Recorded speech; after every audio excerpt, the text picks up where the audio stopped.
እንዴት ተፈጥሮች እንደተበላሹ እንዴት እንደተጣመመ ትውልዳቸው እንዴት ዲያብሎስ የአካል መዛባት እንደፈጠረባቸው የተለየ ማጎሪያ ቦታ አለ። እዛ ያለው ትውልድ ገጽታ ስታይ ሰው ነው አውሬ ነው ትላላችሁ። አወላለዱ ሁሉ እንዴት በክፉ መንፈስ ጥላ ውስጥ እንዴት እንደተጣመመ አንዳንዶቹ ግንባራቸው ፊታቸው ላይ የተለየ አይነት ተፈጥሮና አካል ቀንድ ነገር የሚመስል ሁሉ ነገር አብሯቸው እንዴት እንደተወለደ በዚህ ከሀገራችን የሄዱት የወለዷቸው እዚህ ሀገር ውስጥ ወልደዋቸው እዛ ያደጉት ወንዶቹ እምብርታቸውን ተበስተዋል። ጆሮው እዚህ ጋር ጆሮውን ሳይ 6 ቦታ ተበስቷል። ጆሮ ወንዱ እኮ ነው። ከዛም በላይ ደግሞ አውራ ዶሮ ታውቃላችሁ? ልክ እንደ አውራ ዶሮ ምንም ኩኩሉ አላለም እንጂ አውራ ዶሮ ቁጭ የፀጉሩ አቀማመጥ ካልበረታህ በክፉ መንፈስ የውድመት ተስፋ ውስጥ ገብተህ ጨንግፈህ ቀጭጨህ ትቀራለህ። ከበረታህ ቀኒቱን አታውቁም። ማንም ቀኑን አያውቅም። የክፋት ቀኑን የተንኮል ቀኑን አያውቅም። የመዳን ቀኑን የመንፈሳዊ ኃይል ቀኑን አያውቅም። ቀኒቱን አታውቁም። እነሱ እናውቃለን ብለዋል፣ ግን አታውቁም። በዘመኑ የነበሩ የቀድሞ አብዮተኞች ይሄኛው ዘመን እንደሚመጣ ያውቁ ነበር እንዴ? ካድሬዎች ያውቁ ነበር? አያውቁም። እንደውም እነሱ ያሉት ዓለም ሌላ ነው። ትልቁ የእግዚአብሔር ኃይል ቀኒቱን አታውቁም ማለት በቃ እንሰራለን። ይኸው ትልልቅ ግዙፍ የሆነ ኢንዱስትሪ መመስረት እንችላለን። ጥሩ ነው። ይሄ ጉልበት ያመጣው ነው፣ ጥበብ ያመጣው ዘዴ ነው። በጣም ኃይለኛ ማሽኖችን ማንቀሳቀስ እንችላለን። ይሄው በሰማይ የሚበሩ ኳስ መጫወቻ የሚያካክሉ አይሮፕላኖች ይኸው በአየር ላይ ይሄዳሉ። ማን ይሄን ያስብ ነበረ? ከዛሬ 150 ዓመት በፊት። እነዚህ የሥራ ውጤቶች ናቸው። ግን መቼ እንደሚበላሹ፣ መቼ እንደሚወድቁ፣ መቼ ከሥራ እንደሚቋረጡ፣ መቼ እንደሚወድሙ፣ መቼ እንደሚቃጠሉ፣ መቼ ስራ እንደሚያቆሙ ቀኒቱን አታውቁም። የተሰወረብን ነገር ይሄ ነው። ይሄ በማጅ ነው ማለት ነው፣ በእግዚአብሔር እጅ ላይ ነው። ቀኒቱን አታውቁም። በቃ እነዚህ ሙሽሮች መብራታቸው ጠፍቷል። ዘይት ከውጭ ገዝተዋል። አሁን ከጌታ ሰርግ ቦታ ላይ የሚመጣ ዘይት አይደለም። ይሄ ዘይት እዛው አብሯቸው ውጭ የሚቀር ዘይት ነው። በጊዜ ያልያዙትማ። አሁን በጊዜ ያልተያዘ ሃይማኖት ይሄው ችግር ሆነኩ። እስራኤል ስንሄድ አይሁዱ በጊዜ ያልያዘውን ሃይማኖት አሁን እንዴት ያርገው? ይሄ ዛሩ ገብቶ እንደገና ደግሞ ሌላው የአይሁድ መንፈስም አለዛ እሱም ገብቶ ሰላም እንዴት እንደከለከላቸው ብታዩ። አቤት ደግሞ የዚህ የነጩ አይሁድ ልጆች ደግሞ ምን አይነት ችግር ውስጥ እንዳሉ፣ እንዴት ተፈጥሮች እንደተበላሹ፣ እንዴት እንደተጣመመ ትውልዳቸው፣ እንዴት ዲያብሎስ የአካል መዛባት እንደፈጠረባቸው የተለየ ማጎሪያ ቦታ አለ። እዛ ያለው ትውልድ ገጽታ ስታይ ሰው ነው አውሬ ነው ትላላችሁ። አወላለዱ ሁሉ እንዴት በክፉ መንፈስ ጥላ ውስጥ እንዴት እንደተጣመመ አንዳንዶቹ ግንባራቸው ፊታቸው ላይ የተለየ አይነት ተፈጥሮና አካል ቀንድ ነገር የሚመስል ሁሉ ነገር አብሯቸው እንዴት እንደተወለደ ያንን በቃ ደብቀዋቸው በተለየ ማጎሪያ ስፍራ ላይ በተለያየ ተንከባካቢ ኃይል እየተቀመጠ ለብቻ የተደበቀው ትውልድ አሁን ብዙ ነው። አሜሪካ ብትሄዱ የተደበቀ ትውልድ ብዙ ነው። ግራ የሚያጋባ ተፈጥሮ ግራ የሚያጋባ ግን ከሰው የተወለደ ይህን ያህል መንፈስ ተቆጣጥሮታል። ዓለሙን ገዝቶታል። በመውለድ ገዛን፣ በመፈጠርም ገዛን፣ አብሮ እየተፈጠረ በአካላት ውስጥ። ሌላው ደግሞ ችግር አሁን ሰው መስለን ሰው አለመሆናችን ነው። ሰው ነን ግን አሁን በአካል በተፈጥሮ እንዲህ ሰው ነን፣ እንበላለን፣ እንጠጣለን፣ ግን ሰው አይደለንም። እንደ ሰው አናስብም፣ እንደ ሰው አናልምም፣ እንደ ሰው አንኖርም፣ እንደ ሰው አናቅድም። ከዚህ በኋላ የወላጆች ጭንቀት አስቡት፣ የቤተሰቡ ውጥረት አስቡት። ለዚህ ነበረ ጌታችንና መድኃኒታችን ኢየሱስ ክርስቶስ በቀራንዮ ቦታ ላይ 8ኛው ምዕራፍ ላይ እንዲህ ብሎ ተናገረ። እናንተ የእስራኤል ቆነጃጅት ለኔ አታልቅሱልኝ፣ የማያጠቡ ጡቶች ያልወለዱ ማህፀኖች የተባረኩ ናቸው የምትሉበት ጊዜ ሳይደርስ ለራሳችሁና ለልጆቻችሁ አልቅሱ ነው ያለው። ይህን ያለው 8ኛው ምዕራፍ ላይ ነው። እንግዲህ እያለቀሱ ደረታቸውን እየደቁ ሲመጡ ጠበብ ያለች ቦታ ናት። ቀደም ሲልም የድግድግ ስፍራ ናት። ያቺ ጠባብ ቦታ ላይ ነው ያገኛቸው።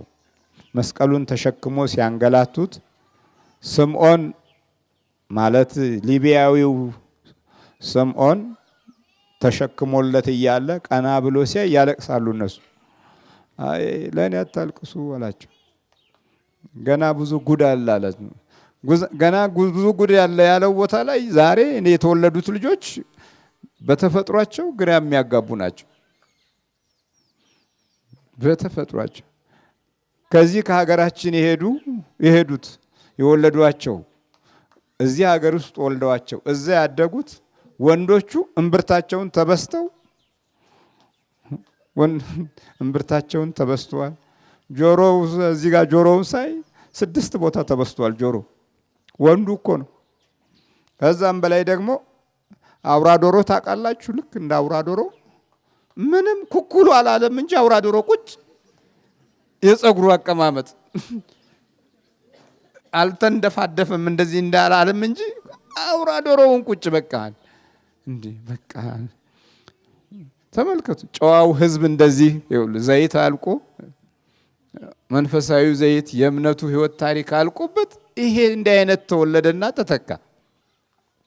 በአውሬዎች የሚቀኑ ክንዶቻቸው ላይ እዚህ ጋር ደም እስኪታይ ድረስ እባብ ኮብራ አድርገው ነቅሰው፣ አንዳንዶቹ ደግሞ እዚህ አንገታቸው ጋር እባብ በደንብ እንዲታይ በማህተቡ ምትክ ኮብራ ነቅሰው ሲሄዱ እንዴት ደስ ያላቸው ሰዎች እንደሚመስሉ ግን የሉም። በቃ መጥፋት በጣም በርትቷል። መብራት የሌለው ሙሽራ እንግዲህ ተመልከቱ፣ በጨለማ ወጥቶ ሌላ መብራት እያበራ ሲመጣ የክርስቶስ በር ተዘጋ። አሁን ልክ እንደዚህ ነው። የተዘጋብን ነገር አለ። አይምሰላችሁ፣ ብዙ ነገር ተዘግቶብናል። መተማመን ተዘግቶብናል። እውነት ራሱ በህይወታችን ውስጥ የለም። እውነት መናገር ተዘግቶብናል። እውነትን መሻት የለም። ብዙ መስመር ላይ ተዘግቷል። አሁን ዝም ብለን ነው የምንታገለው። እንታገላለን ግን ተዘግቷል። በግድ ለማስለቀቅ የምናደርጋቸው ግፊቶች እንግዲህ ያው የድሉና የመሸነፉ ጉዳይ ላይ ነው ያለነው፣ ፍልሚያ ላይ ነው ያለነው። መሪዎችም ቀኒቶን አያቋትም። በ60ዎቹ የነበሩ ዘመናዊያን መሪዎች እንደሱ በፈለጉት መንገድ ሳይቆሙ አሁን ባልፈለጉት አቅጣጫ ላይ መገኘታቸው ቀኒቱን አለማወቅ ነው። ያ የእግዚአብሔር ጉዳይ ነው።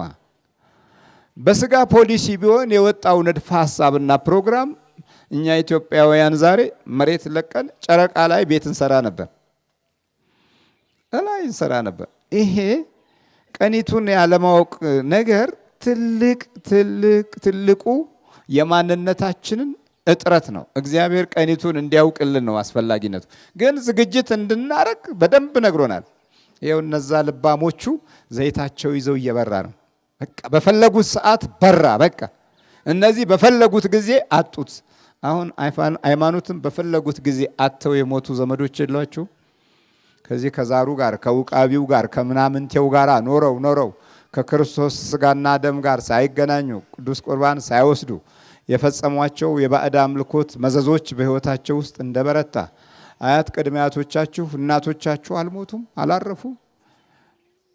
በፈለጉት ጊዜ ሰዓት መብራት ሳያገኙ ውስጣቸው እንደጨለመ እንደተረበሸ መፍራት በህይወታቸው ውስጥ እንደበረታ ህይወታቸው ሁልጊዜ እንደተሳቀቀ እንዳዘነ ሰላም እንዳጡ ሁልጊዜ የእርግማን ቃል እንደተናገሩ ደግ አድርጋችሁም ይረግሟችኋል። ለምን? ውስጡ ያለው እርጉም ነዋ።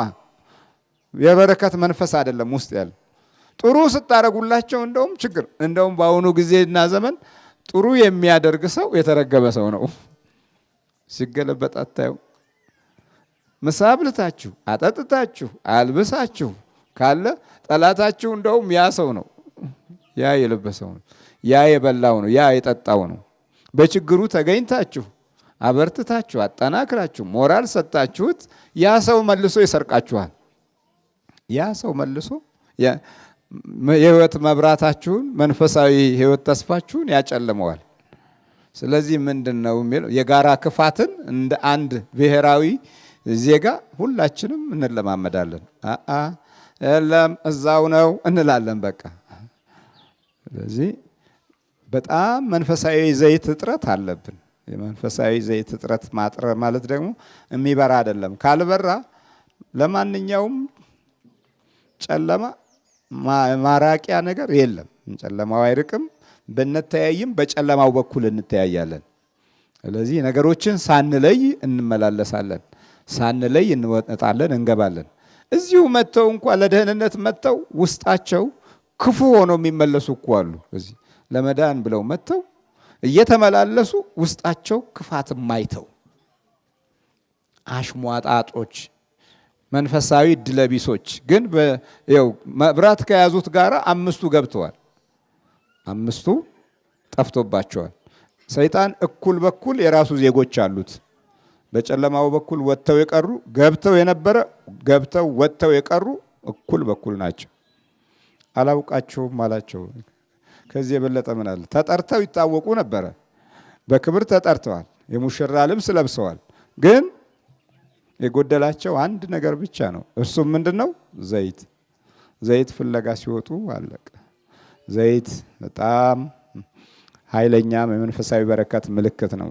ዳዊት እንዲህ አለ፣ ራሴንም በዘይት ቀባህ። በምን አለ? በዘይት ቀባኸኝ። እግዚአብሔር እረኛዬ ነው ካለ በኋላ ራሴን በዘይት ቀባህ፣ በጠላቶቼም መካከል አሳለፍከኝ። በዕለት ኑሮዬም ውስጥ አንተ የሕይወት እንጀራዬ ነህ። ራሴን ግን በዘይት ቀባህ። የዘይት ኃይል በጣም ለመንፈሳዊ በረከት አንደኛው ክፍል ነው። ለዚህ ነው የወይራ ዘይት ቅባ ቅዱስ ሁልጊዜ ጠላት የሚፈራውና የሚደነግጠው የማይወደው ለዚህ ነው። እና ዘይታቸው ደረቀ። በቃ እንግዲህ ወዲህ ውጪ ሆነው ጌታ ሆይ ክፈትልን፣ ጌታ ሆይ ክፈትልን ይላል። የክፈትልን ጊዜና ድምፅ አሁን አልመጣ አለ። አንዴ ተዘጋና አላቃችሁም አለ። ዜጎቹ ነበሩ፣ አሁን ዜጎቹ አይደሉም። የክብር ተጠሪዎች ነበሩ፣ አሁን ውጭ ነው ያሉት። በበሩ ገብተዋል፣ አሁን በሩ ተዘግቷል። ከሚያበሩት ጎን ነበሩ፣ አሁን መብራት የላቸውም። ውጭ ያበራሉ። የት ነው የሚያበሩት? ውጭ። ሙሽራው ገብቷል፣ መብራቱ ያለው ውጭ ነው። ለውጭው ያበራሉ። ለሙሽራው ሳይሆን ለጨለማው ያበራሉ። ብዙ ሰዎች የሚያበሩ አሉ እኮ ለስጋ ብቻ ደክመው ዘመናቸውን በእንጀራ ጨርሰው ተስፋ የቆረጡ፣ ለንግድ ብቻ ኖረው በንግድ ውስጥ ያለውን ሁኔታ ውስጣቸውን አቃጥሎ አድክሞ አዝሎ ያስቀመጣቸው፣ ለቤት ብቻ ኖረው ቤት ብቻ ዝም ብሎ በቤት መንጎዳጎድ ቤቱን ማምለክ፣ ለቤት ብቻ ኖረው ለቤቱ ብቻ አብርተው ዘመናቸውን የጨረሱ ውጭ እኮ ነው የጨረሱት። ለእንጀራ ብቻ ኖረው እንጀራ ሲያሳድዱ፣ ንግዱን ሲያሳድዱ፣ ገንዘቡን ሲያሳድዱ እድሜያቸው ያለቀ ውጭ፣ ዝም ብሎ ውጭ። ከሙሽራው ጋር አላበሩም። ውጭ ሆነ ያበራሉ፣ ዝም ብለው ውጭ። ልክ እንደዚህ አሁን ዛሬው እንዳለው ክርስትናችን ማለት ነው። ውጭ ነው የሚያበራው፣ ዝም ብሎ ኑሯችን ላይ ነው የምናበራው። እዛችሁ በቃ ጓዳችን ውስጥ ነው የምናበራው፣ ወደ ሌላ አይወጣም። መንፈሳዊ ትርፉ ለሌሎች አይሆንም። ልክ እነዚህ ውጭ እያበሩ ናቸው። ጌታ ታዲያ ምን አለ? ቀኒቱንና ሰዓቲቱን አታውቁምና እንግዲህ ንቁ። ስለዚህ ጠላቶቻችን ነገ ምን እንደሚሆኑ አያውቁምና፣ ግን እኛ ምን ማድረግ አለብን? ንቁ። የመንፈሳዊ ሕይወት ዘይት እንዳያጥረን መጀመሪያ ዝግጅት እንዲኖረን ንቁ። ሰዎች ተንኮል ውስጥ ሲገቡ የተንኮል ዘመን ከፊታቸው እንደሚመጣ አያውቁም። ምቀኝነት ውስጥ ሲገቡ በወደፊቱ ጊዜያችን ላይ ምቀኛ ዘመን እንደሚጠብቀን አያውቁም። እኔ አንዳንዴ በደንብ ሳስተውለው ምቀኞች ሰዎች ስለነበሩ ከኋላ ዘመኑ ራሱ ምርጥ ምቀኞችን አፈራ። ደግ ብንሆን እኮ አሊያም ምን ሆነ በዘመኑ ያዩትን ትውልድ ብቻ አዩና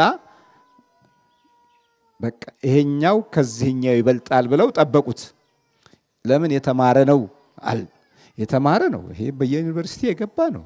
ይሄ በጣም ውጭ ሀገርም ለመማር እድል ያገኘ ነው። ይሄ ዘመናዊ የሆነ ትውልድ ነው ብለው ጠበቁት። እንደውም የሚገርማችሁ ነገር ከዛሬ 60 እና 70 ዓመት ከነበረው የገበሬ አእምሮ ዛሬ ተምሯል ያልነው አእምሮ በስብሷል። አካሉ ብቻ ነው እንጂ የለም፣ እንትኑ የለም፣ ማስተዋሉ የለም። ምንድነው እንትኑ? አእምሮ በሶፍትዌር ተለውጧል። ይሄ ሶፍትዌር የኮምፒውተር ሶፍትዌር አይደል? እሱ ተሻለ። እሱ የያዙትን ይይዛል። ሰው አሁን ያዝ ብትለው አይይዝም። ወደ ሶፍትዌር ተለወጠ። ስለዚህ አሁን አንዳንድ አራዳ የሆኑ እናቶች ጨው ለመግዛትም ሞባይላቸው ላይ ጨው ገዛለሁ፣ ሽንኩርት ገዛለሁ፣ ቲማቲም ኮሞዶሮ ገዛለሁ፣ ጥቁር ቅመም ገዛለሁ። ይሄዱና ገበያው ላይ ሽንኩርት ገዝቻለሁ፣ ቲማቲም ገዝቻለሁ፣ ጥቁር ቅመም አለህ? ገዝተውታል እኮ ይጠይቁታል። አለሁ ይላል። እዛ ነጭ ቅመም አለሁ። አሃ የሚጥሚጣ ነገር ቀርቶ ነበር ይላሉ። ግማሽ መንገድ ሄደው እንደገና ይመለሳሉ። እንኳን አገርንና እንኳን እምነትን ልንጠብቅ ለነጭ ሽንኩርትና ለቲማቲም አእምሯችን ደክሟል። ለሱ እንኳ ደክሟል። አንዳንድ ጊዜ ማታ ለምሳ እንጋግራለን ያልነውን ፕሮግራም ረስተነው አላቦካነውም፣ እርሾ አላዘጋጀንም፣ ወደ ማጀት እንገባለን። ወደዛ እንሄድና መች ተቦክቶ ነው የሚጋገረው? እንደገና እናስባለን። መች ተቦክቶ? ይሄን ያህል ጠፍቶናል። መዘንጋት በሙሉ ኃይል ከክፉ መንፈስ አሰራር ዘንድ ብዙ ነገርን ደብቆብናል፣ ብዙ ነገር ደምስሶብናል። ስለዚህ የምናበራው ወደ ውስጥ ሳይሆን ወደ ውጭ ነው። ዘይቶቻችንም እንደ ጊዜውና እንደ ዘመኑ የሚለዋወጡ ዘይቶች ናቸው። በወቅቱና በሰዓቱ ተከማችተው ተይዘው ከኋላ በኩል ዝግጅት ባለው አይነት አካሄድ የመጣን አይደለንም። ሃይማኖቱም አንዱ ሃይማኖት ሲመጣ ቆይ እሱን ልሞክረው፣ ትሄዳለህ። እዛም ፋይዳ ታጣና ደግሞ ቆይ ይሄኛው ምንም ዋጋ የለውም አንዱ ጋር ትሄዳለህ፣ ደግሞ ትሞክረዋለህ። በሀገሪቱ ውስጥ ብዙ ልዩነቶች ካሉ የነዛን ልዩነት ማዕበል ውስጥ ትገባና ከእያንዳንዱ አንዳንድ መንፈስ ይዘህ ትሄዳለህ። በቃ ከዛ በኋላ ያው ወደ ውጭ ታበራለህ፣ ችግር የለም። እና ለሙሽራ ያልሆነ ዘይት የሁላችሁ እዚህ ጋር አለ። እግዚአብሔር ማስተዋሉን ይስጠን፣ ጸጋውንና መንፈሳዊ ተስፋውን ከህይወታችን ጋር ያድርግልን።